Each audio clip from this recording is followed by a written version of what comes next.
Ang labanan ng noontime show ratings ay naging pabor sa Eat at Eat Bulaga. Naganap ang pagbabagong ito dahil sa malungkot na ratings na naranasan ng kapamilya noontime show na It's Showtime, na nahaharap sa 12 araw na suspensyon na iniutos ng Movie and Television Review and Classification Board. Ayon sa pinakahuling Nielsen Noontime People Survey ratings, parehong nasa matinding kompetisyon ang Eat at Eat Bulaga para sa nangungunang pwesto, habang ang It's Showtime ay nasa ikatlong posisyon bilang default. Noong Lunes, October 2, napanatili ng Eat ang pangunguna nito sa noontime race na may ratings na 4.2%, na sinundan ng malapit na Eat Bulaga na may ratings na 3.3%. Ang It's Showtime naman ay bumagsak ng malaki sa rating na 2.5% noong Martes, October 3. Ang Eat ay patuloy na nanindigan sa 4.2% rating, habang ang Eat Bulaga ay tumaas ng bahagya sa 3.6%.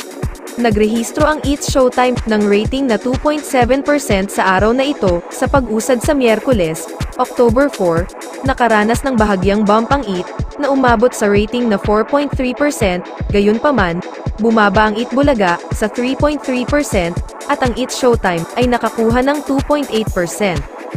Sa napipintong suspensyon ng It's Showtime, kasunod ng desisyon ng ABS-CBN na hindi umapela sa Office of the President, asahan natin ang Eat at Eat Bulaga na makakakuha ng mas malaking bahagi sa noontime ratings race. Magiging interesante ding makita kung paano gumaganap sa ratings ang temporary replacement program ng ABS-CBN habang naghahanda ang It's Showtime para sa mas malakas na pagbabalik.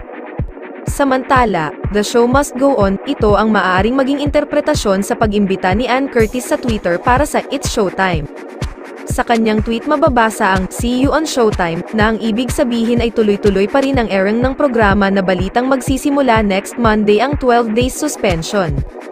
Ito ang unang pagtungtong ni Ann sa show matapos mawala ng mahigit isang linggo para sa pagdalo nito bilang VIP sa runway shows sa Paris at Milan Fashion Week. Ikinatuwa naman ito ng kanyang mga tagahanga na matagal nang naghihintay sa kanyang pagbabalik. Tila nawaglit sa isip ng mga ito ang nalalapit na suspension ng show.